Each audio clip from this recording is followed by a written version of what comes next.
Hello everyone, আসসালামু আলাইকুম। আশা করি আপনারা সকলেই ভালো আছেন। Welcome back to my channel. আজকে একটা ইউনিক রেসিপি রান্না করতে যাচ্ছিল, এটা মাছের ভুনা। জীবনে প্রথমবারের মতো লইটা মাছ নিয়ে আসছি, বাজারে বিক্রি হচ্ছিল।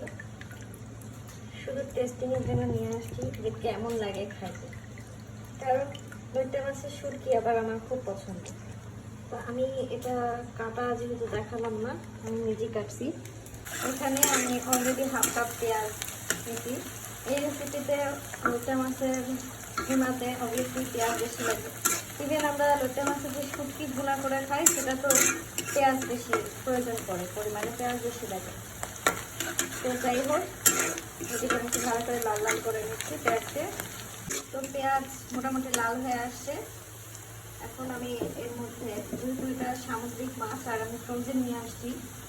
তো মাছের মধ্যে আমি আদা রসুন দিয়ে দেবো। এখানে 1 চামচ আদা রসুন আছে, তখন দিয়ে দিলাম।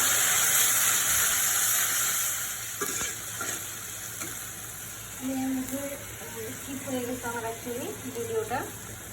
আমি পরিমাণ মতো লবণ দিয়ে দিয়েছিলাম। তো আমি আমার হচ্ছে পরিমাণ এরকমই, আমি আন্দাজ করে দিতে পারি সব মশলা, বাট আপনারা একটু পরিমাণ করে দিয়ে। জিরা ছিল 1/2 চামচ এরকম, আর ধনিয়াও 1/2 চামচ, কিন্তু মরিচের গুঁড়া 1 চামচ। সব দিয়ে এখন আমি একটু কষা নিব।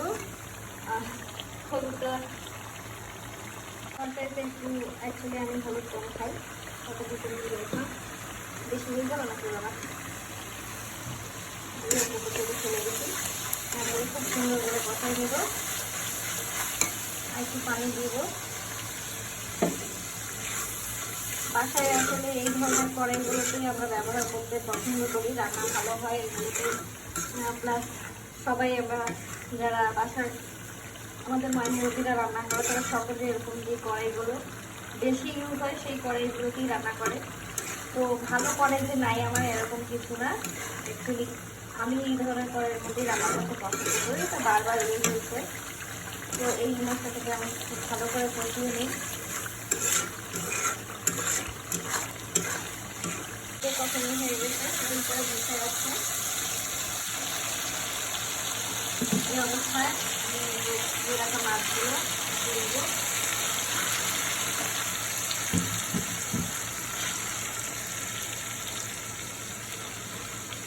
শুনেছি যে এই মাছগুলো একটার সাথে একটা লাগানো যাবে না, যেহেতু আরেকটা ছড়িয়ে দেওয়া যাবে না। হচ্ছে এভাবে করে একটা একটা করে ছড়িয়ে ছড়িয়ে দিতে হবে, একটা থেকে আরেকটা দূরে দূরে করে। তো আমিও সেইভাবে করে দেওয়ার চেষ্টা করতেছি। আর আর কি গুরুত্বপূর্ণ কথা হলো যে কোনো প্রকার তেলের প্রয়োজন, মানে পানির প্রয়োজন নেই। এই মাছ থেকে পর্যাপ্ত পরিমাণে পানি, যেটা সিদ্ধ হতে যেটা প্রয়োজন, যে পানিটুকু, সেটা এই মাছ থেকে বার হয়ে যাবে। তো জাল একটু মিডিয়ামে রেখে, চুলার আঁচ মিডিয়ামে রাখলাম। এখন আমি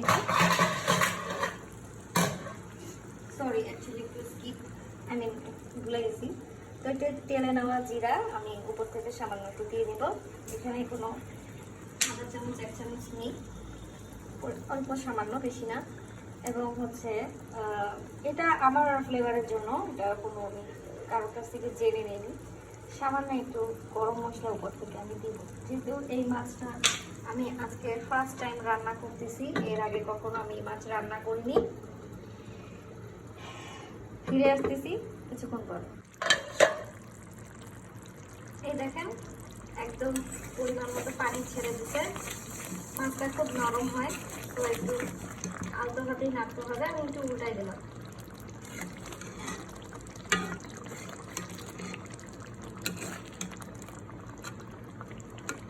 ও নো শিট, আমার একটু তাওয়াই গেল বাবা। আমি আজকে প্রথমবার রান্না করতেছি, তো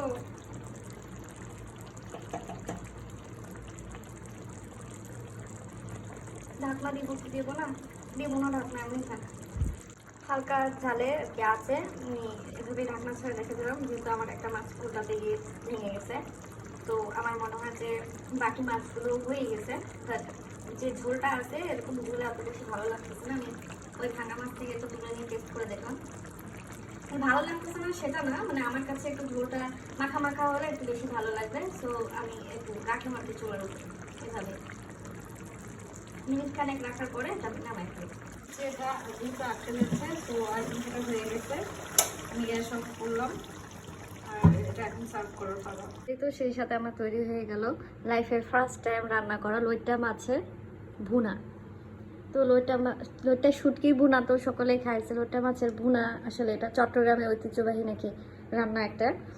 তো সেই হিসেবে আবার বাজারেও আমি দেখলাম সেদিন ফার্স্ট টাইম, তো ভাবলাম যে কেন নেওয়া না যায়, আমি নিয়ে নিই, ট্রাই করে দেখব কেমন লাগে খাইতে। আসলে সত্যি অনেক ভালো লাগতেছিল। আর আমি আজকে ফার্স্ট টাইম রান্না করছি, ভুল ত্রুটি হলে ক্ষমা দৃষ্টিতে নেবেন। আপনাদের দেখার জন্য অনেক অনেক ধন্যবাদ।